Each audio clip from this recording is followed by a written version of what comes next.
Isipin ito, Biyernes ng gabi. Kumikislap ang mga ilaw ng lungsod at nagsisimula pa lamang ang katapusan ng linggo. Buong linggo mo itong inabangan. Pagod ka na sa buong linggo. Hinubos ng trabaho ang iyong enerhiya at ang gusto mo lang ay magpahinga. Gusto mo lang mag-relax at manood ng kahit ano sa Netflix. Parang santuwaryo ang sofa at ang remote ang susi mo sa mundo ng libangan. Nag-scroll ka sa napakaraming palabas. Walang nakapukaw sa iyong atensyon. Parang ang dami-daming pagpipilian, pero wala namang tumutugma sa iyong nararamdaman. 30 minuto na ang lumipas, naghahanap ka pa rin, mas stressed kaysa relaxed. Pamilyar ba? Lumalaki ang frustration habang tumatakbo ang oras. Ito ang paradox of choice. Kapag mas marami tayong pagpipilian, mas mahirap magdesisyon. Nabubuhay tayo sa mundo na maraming pagpipilian. Mula sa grocery store hanggang sa electronics aisle, nakakalula ang dami ng mga produkto. Mula cereal hanggang smartphones, parang walang katapusan ang mga pagpipilian. Bawat isa ay may kakaibang inaalok, kaya mas lalong nagiging komplikado ang pagdedesisyon. Bagamat mukhang positibo ito, ang sobrang dami ng pagpipilian ay nakakapanlumo. Nakakalito at nakaka-stress ito. Maari itong humantong sa pagkabalisa, decision fatigue, at paralysis sa pagdedesisyon. Nakapanghina ang pressure na pumili ng perpekto. Hindi lang ito sa libangan nangyayari. Lahat ng aspeto ng ating buhay apektado nito. Nakakaapekto ito sa mga importanteng desisyon sa buhay, karera, relasyon, kahit ano ang kainin para sa hapunan.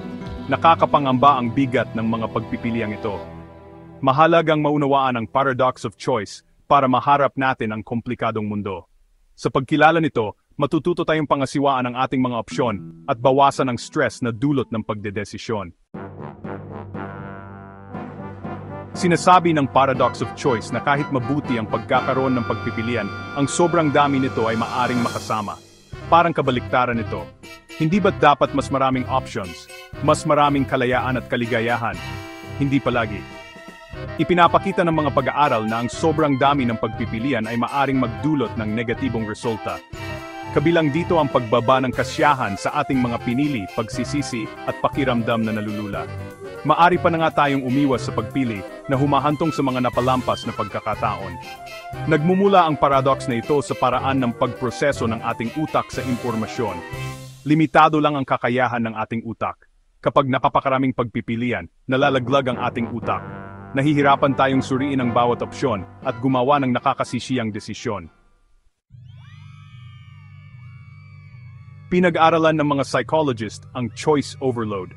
Nangyayari ito kapag ang mga individual ay nahaharap sa napakaraming pagpipilian na humahantong sa stress at pag-aalinlangan. Karaniwang issue ito sa mundo ngayon kung saan maraming pagpipilian sa halos lahat ng aspeto ng buhay.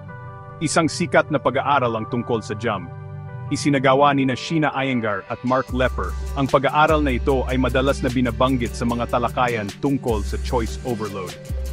Nagtayo ang mga mananaliksik ng tasting booth na may 6 o 24 na flavor ng jam.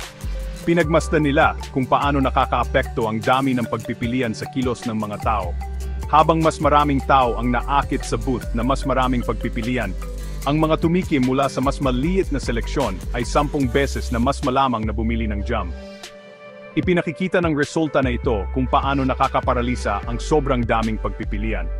Ang pag-aaral na ito, at marami pang iba, ay nagpapakita ng isang mahalagang punto. Kapag nahaharap tayo sa napakaraming pagpipilian, nakakaranas tayo ng decision fatigue. Ang pagod na ito ay maaring magparamdam na nakakapagod kahit ang mga simpleng desisyon. Napapagod ang ating utak sa pagtimbang ng maraming opsyon. Nakakapagod ang mental effort na kailangan para suriin ang bawat pagpipilian. Ang pagod na ito ay maaring humantong sa atin na gumawa ng mga pabigla-biglang desisyon o umiwas sa paggawa ng desisyon. Sa ilang mga kaso, maaring piliin ng mga tao ang default na opsyon para lang maiwasan ang stress ng pagdedesisyon. Bukod dito, ang labis na pagpipilian ay maaring magdulot ng pagkabalisa. Nakakapanghina ang pressure na pumili ng perpekto. Nag-aalala tayo na baka mali ang mapili natin. Nakakapanghina ang takot na ito na nagpapahirap na magpatuloy. Ang takot na mawalan ng mas magandang opsyon ay maaring magparalisa sa atin na humahantong sa pagpapaliban at kawalang kasiyahan. Sa huli, ang dami ng pagpipilian ay maaring magpababa ng ating kasiyahan sa ating mga desisyon dahil lagi nating iniisip kung tama ba ang ginawa natin. Kapag ang mas marami ay humahantong sa mas kaunti, mga halimbawa ng choice paralysis. Lumilitaw ang paradox of choice sa iba't ibang aspeto ng ating buhay. Isipin ang online dating. Dahil milyon-milyong potensyal na partner ang nasa ating mga kamay, nakakapangamba ang paghahanap ng the one. Ang dami ng pagpipilian ay maaring humantong sa mababaw na pag-swipe at pagtuon sa mababaw na bagay, na sa huli ay humahadlang sa makabuluhang koneksyon. Ang isa pang halimbawa ay ang pagpaplano para sa pagre-retiro. Ang napakaraming opsyon sa pamumuhunan ay maaring makapanglumo sa mga individual. Madalas itong humahantong sa pagpapaliban o paggawa ng mga hindi magandang pagpili batay sa takot at paggalito. Ipinapakita ng mga halimbawang ito kung paano nakakaapekto ang paradox of choice sa ating kapakanan. Hindi ito tungkol sa pagkakaroon ng mas marami. Ito ay tungkol sa pagkakaroon ng tamang dami ng pagpipilian para makagawa ng matalino at kasiyasyang desisyon.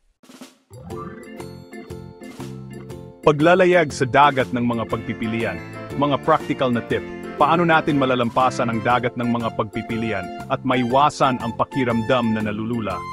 Sa mabilis na mundo ngayon, patuloy tayong binomba ng mga opsyon mula sa kung ano ang kakainin para sa hapunan hanggang sa kung anong career path ang susundan.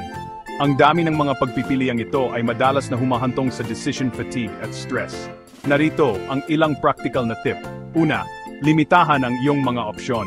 Kapag nahaharap sa napakaraming pagpipilian, maaring malula ang ating utak na nagpapahirap sa paggawa ng desisyon. Sa pamamagitan ng paglilimita sa iyong mga opsyon, magiging mas madali ang proseso ng pagdedesisyon. Sa halip na mag-browse ng walang katapusan, magtakda ng limitasyon. Maglaan ng oras para magsaliksik at paghambingin ang iyong mga opsyon. Pipigilan ka nitong mahulog sa patibong ng walang katapusang pag-browse at makakatulong sa iyong gumawa ng desisyon ng mas mahusay. Halimbawa, kapag pumipili ng restaurant, pumili ng 3 at paghambingin ang mga iyon. Pangalawa, unahin ang iyong mga pangangailangan. Ang pag-unawa sa kung ano talaga ang kailangan mo, kumpara sa kung ano ang gusto mo, ay maaring gawing mas simple ang iyong proseso ng pagdedesisyon. Bago gumawa ng desisyon, tukuyin ang iyong mga pangunahing pamantayan. Isulat ang pinakamahalagang salik na makakaimpluwensya sa iyong pagpili. Maaari itong maging anumang bagay mula sa mga limitasyon sa budget hanggang sa mga partikular na tampok na iyong hinahanap. Makakatulong ito sa iyo na paliitin ang iyong mga pagpipilian at tumuon sa kung ano talaga ang mahalaga. Sa pamamagitan ng pagkakaroon ng malinaw na hanay ng mga prioridad, maaari mong alisin ang mga opsyon na hindi nakakatugon sa iyong mahalagang pamantayan, na ginagawang mas maayos ang proseso ng pagdedesisyon, at panghuli, huwag maghangad ng perpekto. Mahalagang tandaan na walang pagpipilian ang perpekto. Ang pagsisikap na mahanap ang perpektong opsyon ay maaring humantong sa hindi kinakailangang stress at pag-aalinlangan. Tandaan na walang perpektong pagpipilian. Tanggapin na ang bawat opsyon ay may mga kalamangan at kahinaan. Tumuon sa paghahanap ng sapat na opsyon na nakakatugon sa iyong mga pangunahing pangangailangan at naayon sa iyong mga prioridad. Tumuon sa paghahanap ng opsyon na sapat na nakakatugon sa iyong mga pangunahing pangangailangan. Sa paggawa nito, maaari kang gumawa ng mga desisyon ng mas may kumpiyansa at bawasan ang pagkabalisa na nauugnay sa maling pagpili. Sa pamamagitan ng pagpapatupad ng mga estratehiyang ito, maaari nating mabawi ang kontrol sa ating mga desisyon at mabawasan ang stress na nauugnay sa choice overload. Tandaan, ang layunin ay gumawa ng desisyon na komportable ka, hindi ang perpektong desisyon. Ang kahalagahan ng mindfulness sa paggawa ng desisyon. Bukod sa mga practical na tip, mahalaga ang pagkakaroon ng mindfulness para sa ating kapakanan. Ang pagiging nasa kasalukuyan at pag-alam sa ating mga iniisip at nararamdaman ay makakatulong sa atin na gumawa ng mas malay at sinasadyang mga pagpili. Kapag tayo ay mindful, mas malamang na hindi tayo maimpluwensyahan ng mga panlabas na pressure o ng takot na mawalan ng mga pagkakataon. Maari tayong tumuon sa kung ano talaga ang naayon sa ating mga pinahahalagahan at layunin na humahantong sa mas kasyasya at makabuluhang mga desisyon. Tinutulungan din tayo ng mindfulness na pahalagahan ang mga pagpiling ginagawa natin sa buhay. Sa halip na mag-isip tungkol sa mga alternatibo, maari tayong tumuon sa mga positibong aspeto ng ating napiling landas na humahantong sa higit na kasiyahan at kaligayahan. Pagyakap sa simplisidad sa mundong sagana. Ipinakikita ng Paradox of Choice ang kahalagahan ng pagyakap sa simplisidad sa ating lalong nagiging komplikadong mundo. Ito ay tungkol sa paghahanap ng balanse sa pagitan ng pagkakaroon ng sapat na mga pagpipilian para makaramdam ng kapangyarihan at hindi malula sa walang katapusang dagat ng mga opsyon. Sa pamamagitan ng pag-unawa sa psikolohiya ng choice overload, pagpapatupad ng mga practical na estratehiya, at paglinang ng mindfulness, maari nating malampasan ang paradox of choice ng epektibo. Pinapayagan tayo nitong gumawa ng mga desisyon na naayon sa ating mga pinahalagahan, bawasan ang pagkabalisa, at sa huli ay humantong sa mas kasyasyang buhay. Tandaan, hindi palaging mas mabuti ang mas marami. Minsan, ang mas kaunti ay mas mainam.